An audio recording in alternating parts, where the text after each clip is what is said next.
Hello and welcome to week 2. I'm trying a new location for filming today. Been in a new place, just trying out different things, seeing where it falls best. So anyway, we're gonna do the predictions for week 2 right now, and it's got a lot of games to go over, so I'm gonna try and breeze through this really quickly. Week 2 starts actually tonight.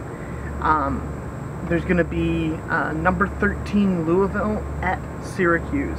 Now, I think Louisville's not going to run away with this one like they did in the last game, but they still should win, in my opinion. I think Syracuse can give them a little bit of trouble, but I think in the end, Louisville comes out with the win.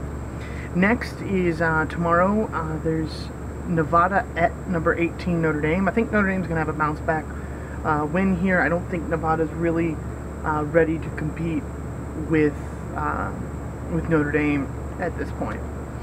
Next is Virginia at number 24 Oregon. I got Oregon winning this one. However, keep an eye out on Virginia. They're going to put up some points. I don't think Oregon's defense is all that strong this year. Next is number 22 Central Michigan, actually, at number 22 Oklahoma State. I have Oklahoma State winning, but Central Michigan can be a spoiler team if they're not taken seriously. So I think as long as Oklahoma State takes Central Michigan seriously, they'll win the game. I have next is UCF at number 5 Michigan. This should just be a runaway win for Michigan, I think. Next is Lamar at number 6 Houston. Houston's gonna win. That's ridiculous.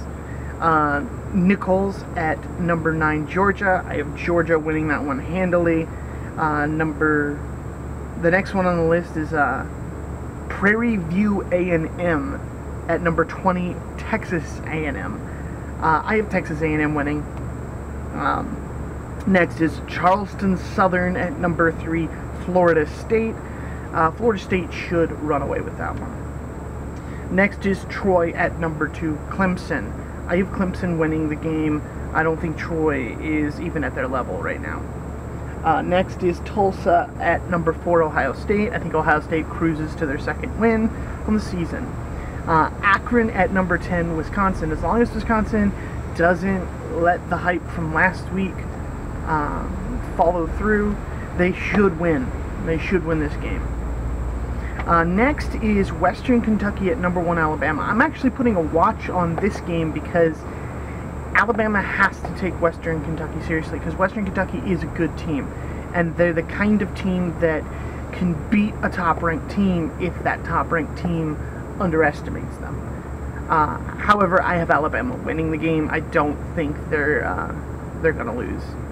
Next is SMU at number 23 Baylor. I have Baylor winning that game pretty handily. I don't think SMU is gonna be able to compete. Next is Florida Atlantic University at number 25 Miami of Florida. I have Miami winning this game. I think FAU doesn't really have the talent pool to beat Miami. Next is UL Monroe at number 14 Oklahoma. I think Oklahoma should have a bounce-back win after losing to Houston last week and should win this one at home. Next is UTEP at number 11 Texas. I think Texas is going to come out really strong and just blow away their opponent here. I think they're the real deal. I don't think that game last week against Notre Dame was a fluke. Next is Arkansas at number 15 TCU. I'm picking TCU in this game. Arkansas could potentially keep up with them, but Arkansas had kind of lackluster game in the first game of the week of the season, so I gotta go with TCU. Next, I have Iowa State at number 16 Iowa. I'm going with Iowa in this game because I think they're the better team, and I think they're gonna win the Cy-Hawk Trophy for, I believe, the 4th or 5th year in a row. Next is Jacksonville State at number 21 LSU. LSU is going to win that one handily. And next is Virginia Tech at number 17 Tennessee. I have Tennessee winning this game. However, keep an eye out on Virginia Tech. They are a decent team. And we get to see this week if Tennessee struggles with Appalachian State or because Tennessee's not that good, or if they were because Appalachian State is that good. So we're going to see a lot of tells on that this week.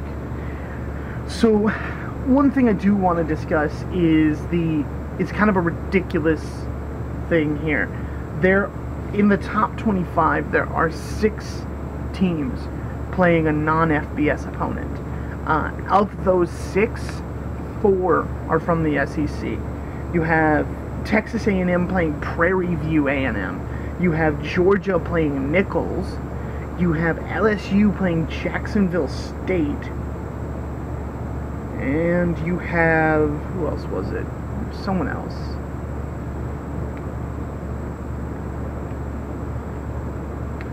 The point is at least 3 of the games this weekend with ranked opponents, with ranked teams playing non-FBS teams. And I think this season you're going to see that actually start to affect some of these schools.